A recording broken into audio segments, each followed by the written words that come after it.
When God begins shaping your story, it rarely starts with clarity, comfort, or celebration. More often, it begins with disruption. Something in your life that once felt stable suddenly feels uncertain. The routines that gave you security no longer seem to hold.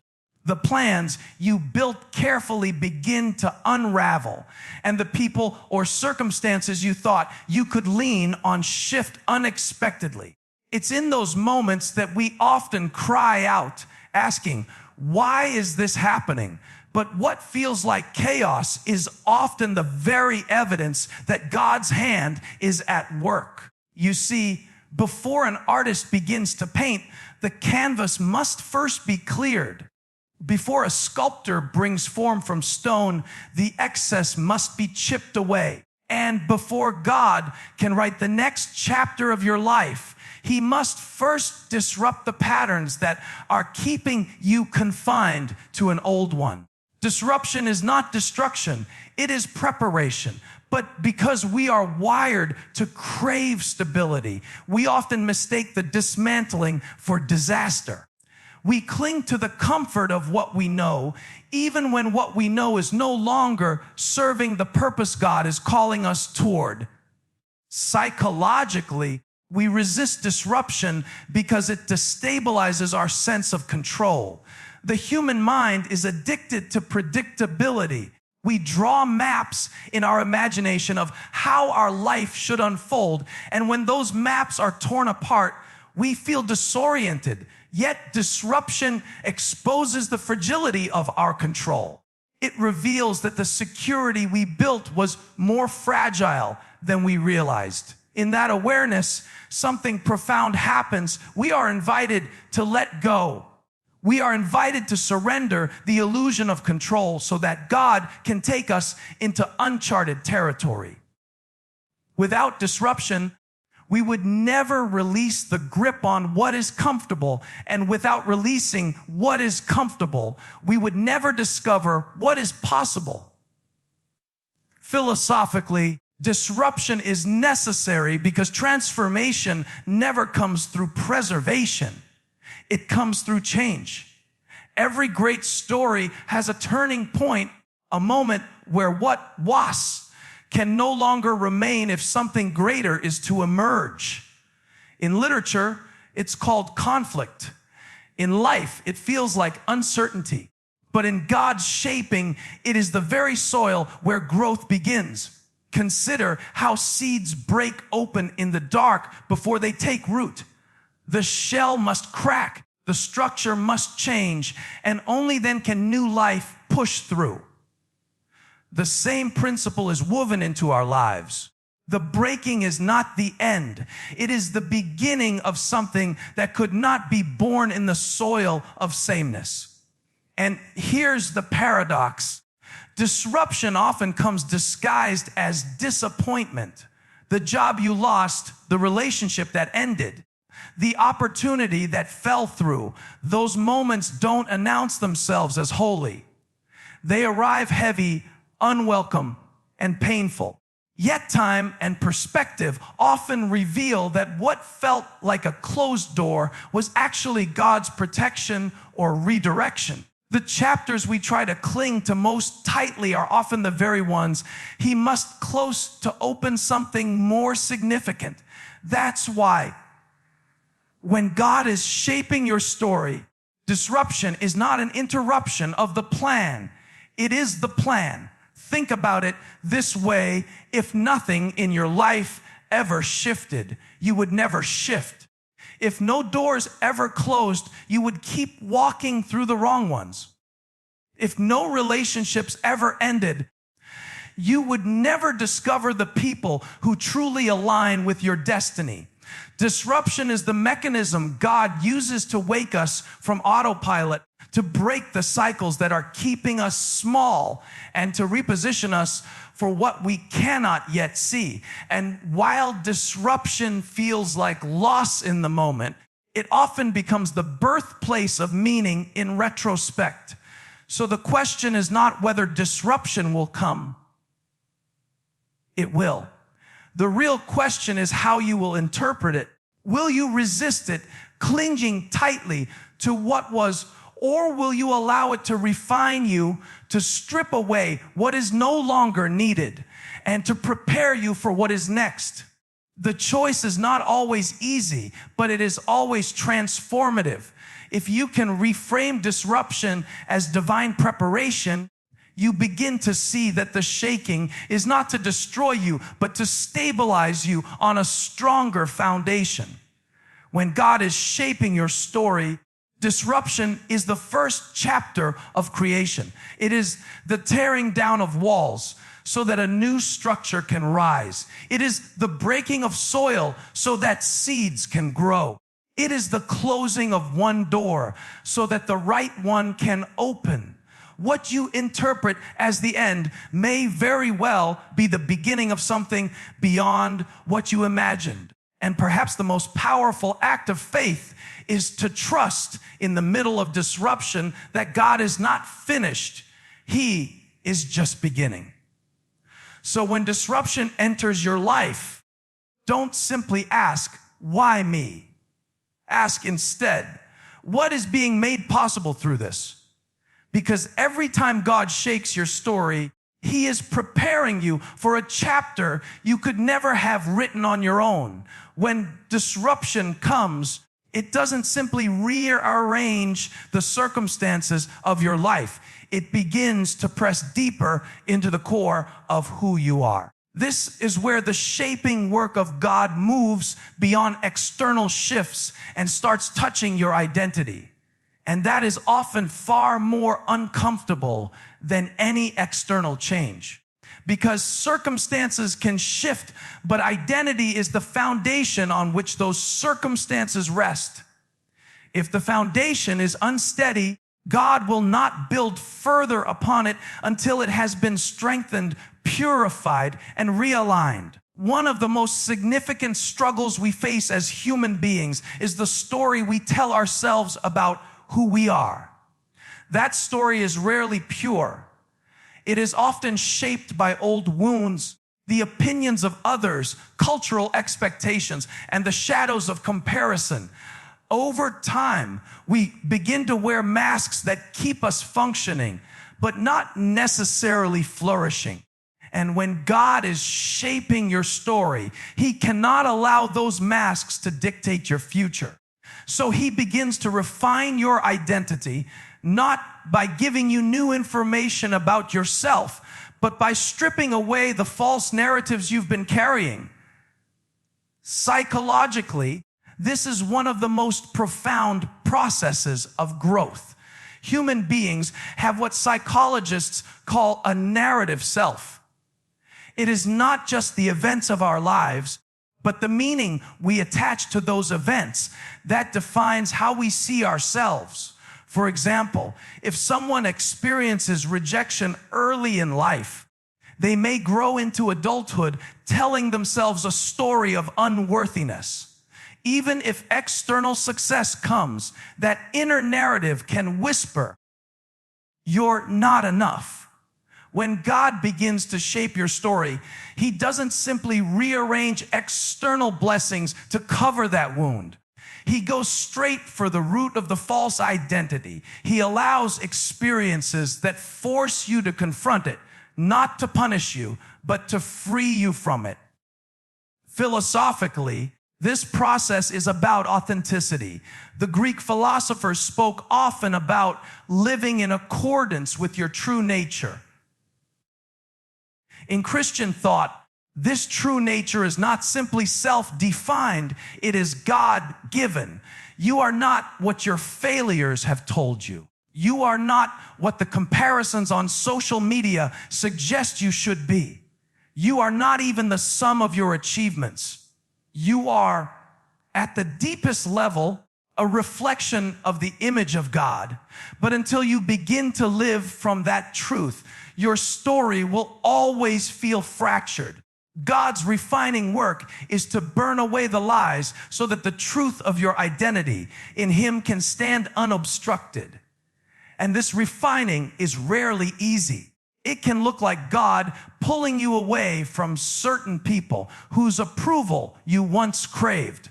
It can look like closing the doors of roles or positions that made you feel validated but were never aligned with who you really are. It can even feel like loneliness at times, because when the layers are being stripped back, you may not immediately recognize yourself. That in between place where the old identity has been dismantled, but the new one has not yet been fully embraced, is one of the most vulnerable seasons of life. Yet it is also one of the most sacred. This is why faith is essential here, because God's refining is not about who you think you are. It's about who He knows you are. And He will not let the weight of your calling rest on a counterfeit version of you. Imagine trying to carry your destiny with the wrong identity. It would collapse under pressure. But when your identity is rooted in truth, when it is anchored in the unchanging reality of God's vision for you, then the external storms cannot shake you.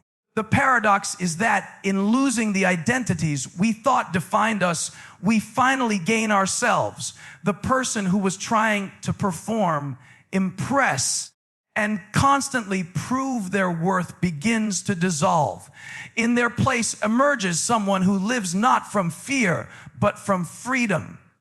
Someone who acts not out of insecurity, but out of conviction. Someone who knows that their value is not tied to applause or success, but to the eternal worth God has already stamped on them. That is what refinement produces, a self no longer defined by masks, but by truth. So when God is shaping your story, expect Him to press on the fragile parts of your identity. Expect Him to challenge the labels you've worn for too long. Expect Him to strip away the false comforts of approval and performance. And though it may feel like loss in the moment, it is actually the most profound gain. Because in the end, God is not shaping you into someone else. He is shaping you back into who you were always meant to be. And if you can embrace that refining, you will discover that the greatest freedom is not found in becoming something new, but in finally living as the truest version of yourself, the one God envisioned long before the world tried to tell you otherwise. After disruption has unsettled what you once trusted, and after God has begun refining the false layers of your identity, there comes a stage that feels both mysterious and frustrating, the waiting room of alignment.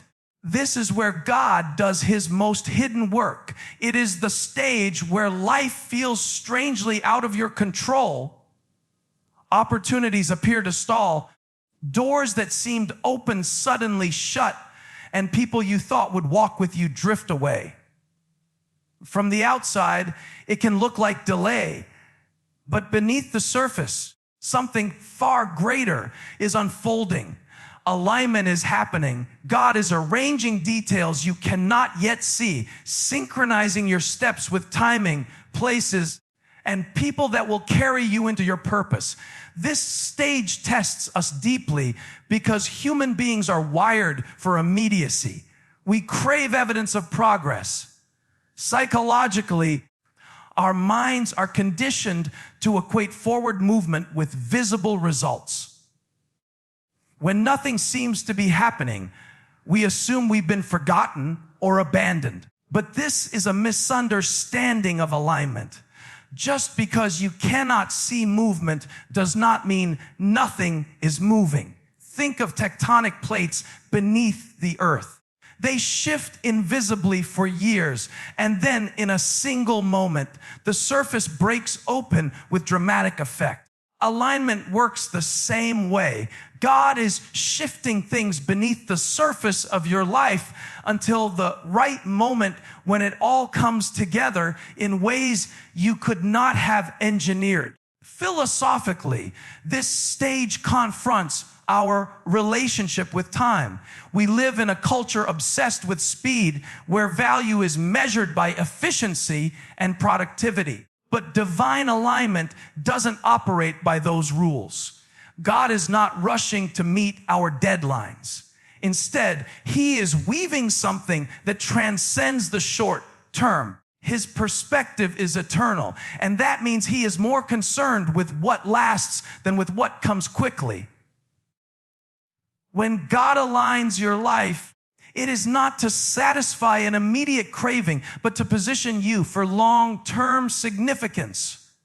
And that requires patience, which is one of the hardest disciplines for the modern soul. But patience in this context is not passive. It is not sitting idly by while you wait for things to change. It is a posture of trust, an active choice to believe that what feels delayed is actually being prepared. Psychologists often speak of delayed gratification as a marker of maturity. The ability to resist immediate satisfaction for a greater long-term reward is what separates children from adults. Spiritually, alignment is God's training ground for this maturity.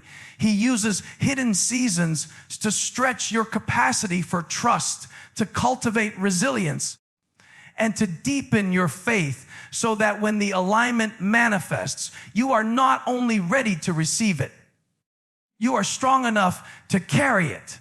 One of the challenges of this stage is that it rarely makes sense while you're in it. You look back later and realize that the closed door was protection. You realize that the person who left made space for someone who was meant to walk with you. You realize that the delay was not denial, but development. But in the moment, it feels ambiguous, and ambiguity is difficult for the human psyche. We long for certainty. Yet it is precisely in this ambiguity that trust is born. Trust is not required when everything is clear. It is required when everything is hidden. If you think about some of the most meaningful moments in life, many of them began in seasons of waiting. The dream job, the life partner, the breakthrough opportunity, they often arrive not when you expected them, but when you had been prepared for them. That is alignment. It is not random chance. It is the invisible coordination of divine purpose intersecting with human readiness. And that readiness could not have come without the waiting. So when God is shaping your story, don't be surprised if alignment feels like silence. Don't be discouraged if it looks like nothing is happening. Remember that the most important parts of a structure are laid before anyone sees the building. The foundation is hidden, but it is the only reason the building can stand.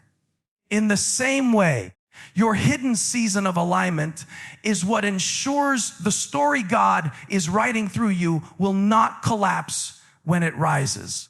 The temptation in this season is to force things, to try to push open doors, to chase relationships, to engineer outcomes. But forced alignment is fragile. What God aligns cannot be shaken because it is rooted in timing larger than your own. The invitation is to resist the urge to manufacture and instead to cultivate trust. Because when His alignment is revealed, it will be undeniable. The pieces will fall into place with a precision that could never have been orchestrated by human effort.